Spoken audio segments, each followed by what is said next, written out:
হ্যাঁ, আমাদের প্রথম অধ্যায় উন্নততর জীবনধারা টাইপ 3 নিয়ে হচ্ছে আজকে শুরু করছি।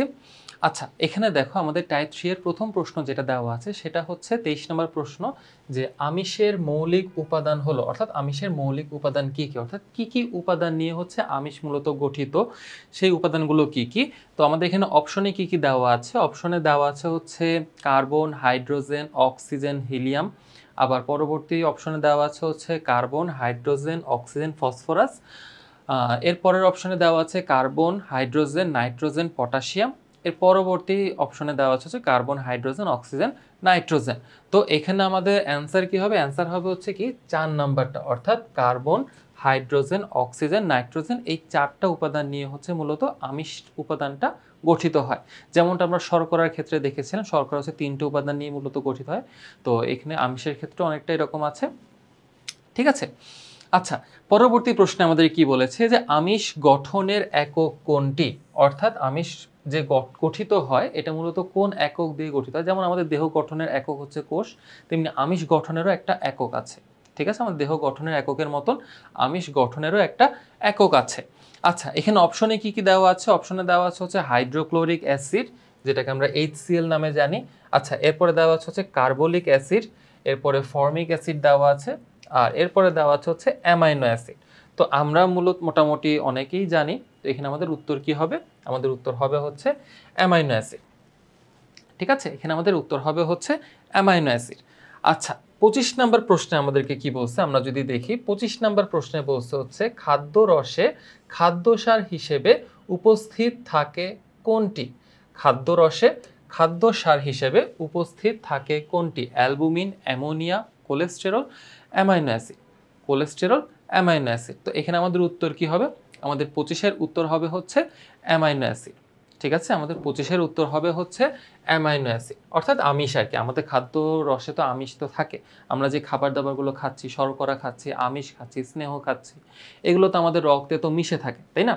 তো আমাদের রক্তরসে খাদ্যসার হিসেবে আমাদের আমিষ থাকে, আর আমিষ গঠনের একক হচ্ছে অ্যামাইনো অ্যাসিড। ওকে, আমাদের 26 নাম্বার প্রশ্নে কি বলেছে, মানবদেহে কয় ধরনের অ্যামাইনো অ্যাসিড রয়েছে, অর্থাৎ মানবদেহে টোটাল কয় রকমের অ্যামাইনো অ্যাসিড রয়েছে। এখানে আমাদের উত্তর কি হবে, আমাদের উত্তর হবে হচ্ছে 20 রকমের অ্যামাইনো অ্যাসিড রয়েছে। টোটাল আমাদের দেহে হচ্ছে 20 রকমের অ্যামাইনো অ্যাসিড রয়েছে।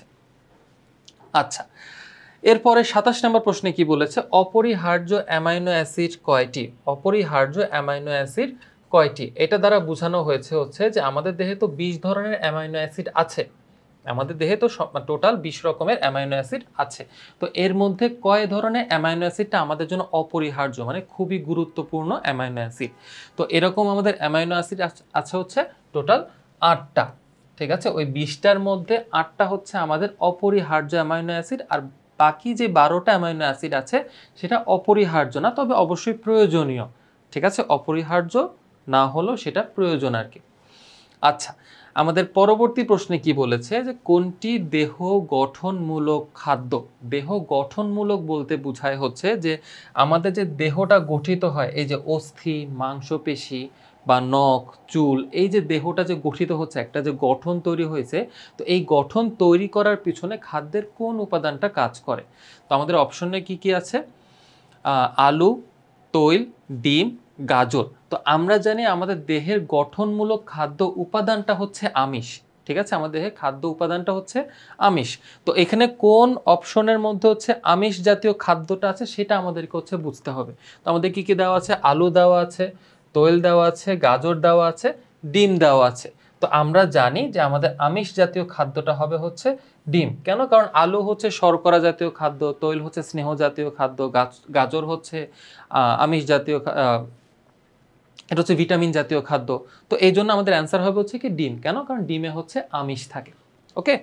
আচ্ছা, 29 নাম্বারটা কি বলেছে, যে দেহ গঠনকারী খাদ্য কোনটি, মানে এটা হচ্ছে আরেকটা অপশন আর কি, বা খাদ্য রিলেটেড প্রশ্ন, যে আমাদের এখানেও খুঁজতে হবে হচ্ছে কোন খাদ্যে হচ্ছে আমিষ উপাদানটা আছে। তো এখানে কি কি আছে, মটরশুঁটি, রাঙা আলু, গাজর, আরেকটা আছে হচ্ছে কি আপেল। মটরশুঁটি, রাঙা আলু, আপেল আছে, আরেকটা আছে হচ্ছে কি গাজর। তো তো এখানে আমাদের উত্তর কি হবে? আমরা জানি যে মটরশুঁটিতে হচ্ছে আমিষ থাকে, যেটা হচ্ছে উদ্ভিজ্জ আমিষ। তো আমাদের এখানে অ্যান্সার হবে হচ্ছে মটরশুঁটি। ওকে, আচ্ছা 30 নাম্বারটা কি বলেছে? কোনটি উদ্ভিজ্জ আমিষ? কোনটি উদ্ভিজ্জ আমিষ? উদ্ভিজ্জ আমিষ বলতে কি বোঝায়? যদি এটা আমরা জানি, উদ্ভিজ্জ আমিষ হচ্ছে মূলত উদ্ভিদ থেকে আমরা যে আমিষটা পাই। আমরা তো আমিষ মূলত দুই ধরনের উৎস থেকে পাই, একটা হচ্ছে উদ্ভিদ থেকে পাই আর একটা হচ্ছে প্রাণী থেকে পাই। তো সেখানে বলছে উদ্ভিজ্জ আমিষ কোনটি? তো অপশনে কি কি আছে? পনির আছে, ছানা আছে, বাদাম আছে, ডিম আছে। তো এখানে আমাদের উত্তর কি হবে? আমাদের উত্তর হবে হচ্ছে কি হবে? দেখো এখানে আমরা ধরো কোনো কারণে যদি কনফিউজড হও, এখানে আমরা দেখেই বুঝতে পারতেছি যে এখানে যতগুলো অপশন আছে সবগুলো হচ্ছে প্রাণীজ আমিষ। কারণ পনির আমরা হচ্ছে গরু থেকে পাই, গরুর চর্বি থেকে পাই। ছানাও আমরা গরুর চর্বি থেকে পাই। ডিম হচ্ছে আমরা মুরগি থেকে পাই। তার মানে কি এগুলো সবই হচ্ছে কি কোনো না কোনো প্রাণীর দেহ থেকে আমরা পাচ্ছি।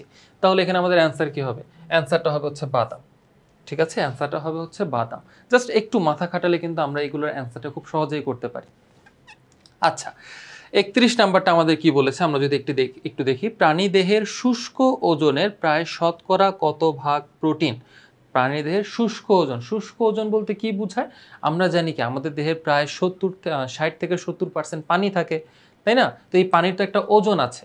এখন আমরা যদি কোনোভাবে যদি আমাদের দেহ থেকে সম্পূর্ণ পানিটা বের করে দিতে পারি, মানে সম্পূর্ণ পানি একদম বের করে দেবো, এই যে 60 বা 70% যেই পানিটা আছে, এই পানি যদি আমরা একদম সরিয়ে ফেলি আমাদের দেহ থেকে, তাহলে যেই ওজনটা থাকবে, পানিটা সরানোর পরে যে ওজনটা থাকবে, সেটা হচ্ছে আমাদের দেহের শুষ্ক ওজন। ঠিক আছে, আচ্ছা তো ওই শুষ্ক ওজনের প্রায় শতকরা কত ভাগ প্রোটিন? এখানে আমাদের উত্তর কি হবে? আমাদের উত্তর হবে হচ্ছে 50%, বা বলতে পারো হচ্ছে শুষ্ক ওজনের অর্ধেকই হচ্ছে আমিষ থাকে। আমাদের দেহের শুষ্ক ওজনের অর্ধেকই আমিষ, বাকি অর্ধেক হচ্ছে বিভিন্ন উপাদান, শর্করা, স্নেহ, ভিটামিন, খনিজ লবণ, এগুলো সব।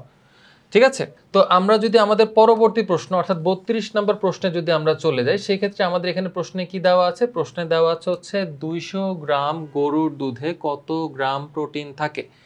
200 গ্রাম গরুর দুধে কত গ্রাম প্রোটিন থাকে? এখানে আমাদের উত্তর কি হবে? আমাদের উত্তর হবে হচ্ছে 6.4 গ্রাম। এখানে আমাদের উত্তর কি হবে? উত্তর হবে হচ্ছে 6.4 গ্রাম।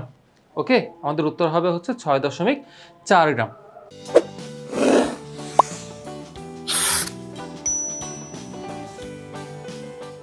পরবর্তী প্রশ্নে আমাদের কি বলা আছে? 33 নম্বর প্রশ্নটা যদি আমরা দেখি, যে 10 গ্রাম চিংড়িতে হচ্ছে কত গ্রাম 1.91 গ্রাম আমিষ আছে। তো এটি দেহের কি পরিমাণ শক্তি পাওয়া যাবে? এটি থেকে হচ্ছে আমরা কি পরিমাণ শক্তি পেতে পারি? অর্থাৎ 10 গ্রাম চিংড়িতে যদি 1.91 গ্রাম আমিষ থাকে, তাহলে এই এত গ্রাম আমিষ থেকে আমরা কি পরিমাণ শক্তি পাবো? আমরা কিন্তু জানি কি যে 1 গ্রাম আমিষ থেকে 4 কিলো ক্যালোরি শক্তি পাই। তাও তো আমরা জানি যে 1 গ্রাম আমিষ থেকে আমরা 4 কিলো ক্যালোরি শক্তি পাই। তো এই 4 কিলো ক্যালোরির সাথে যদি আমরা 1.91টা গুণ দিয়ে দিই, ঠিক আছে, 4-এর সাথে যদি আমরা 1.91টা গুণ দিয়ে দিই, তাহলে আমরা যেটা পাবো সেটাই হবে হচ্ছে অ্যান্সার।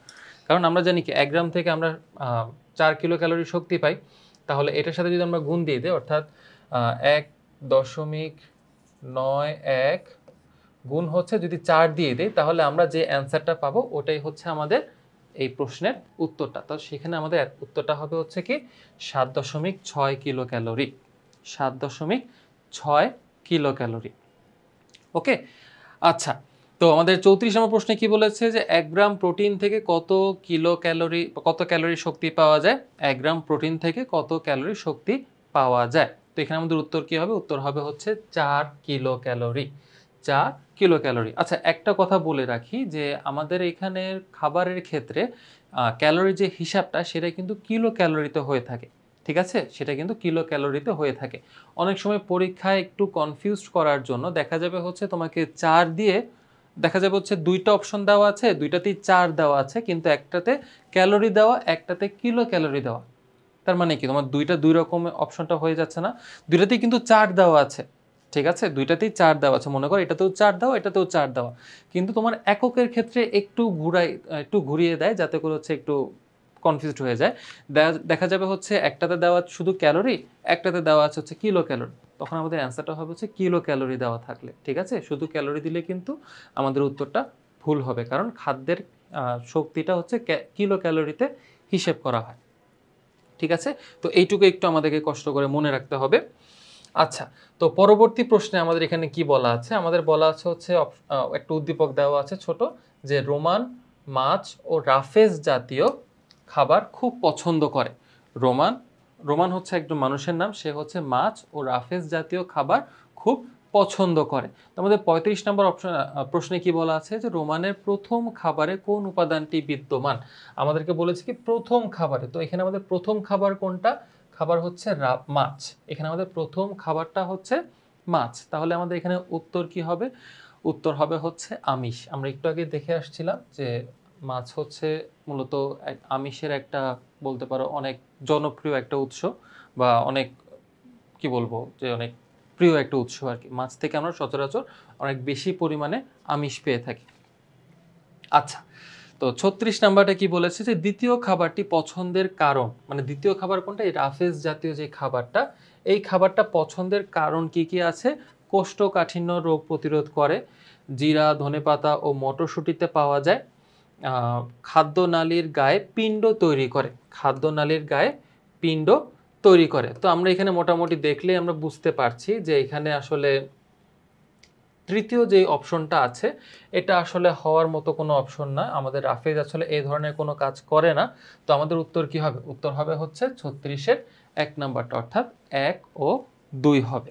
আচ্ছা, আমাদের পরবর্তীতে আরেকটা আমাদের ছোট উদ্দীপক দেওয়া আছে, আমরা যদি দেখি আমাদের উদ্দীপকে কি দেওয়া আছে, যে শফিক বাজার থেকে রুই মাছ মুরগি ও মটরশুঁটি কিনে আনলো।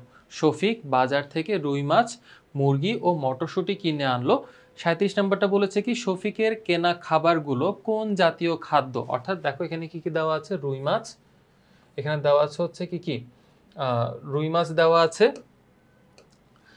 রুই মাছ দেওয়া আছে, মুরগি দেওয়া আছে, মটরশুঁটি দেওয়া আছে। তো বলছে এই যে 3 ধরনের খাবার যে কিনলো, এই খাবারগুলো হচ্ছে কোন জাতীয় খাবার, বা এই খাবারগুলোর মধ্যে কোন উপাদানটা আছে। তো অপশনে কি কি আছে, শর্করা, আমিষ, স্নেহ, আর একটা আছে হচ্ছে ভিটামিন। তো আমরা জানি স্নেহ ভিটামিন হওয়ার সম্ভাবনা খুবই কম, তো এখানে আমাদের উত্তর হবে হচ্ছে কি আমিষ। আমাদের এখানে উত্তর হবে হচ্ছে আমিষ। নর্মালি হচ্ছে যে সকল উদ্দীপকে মাছ কথাটা থাকে, সেই সকল উদ্দীপকে বা সেই সকল খাবারগুলোতে হচ্ছে আমরা আমিষ পেয়ে থাকি।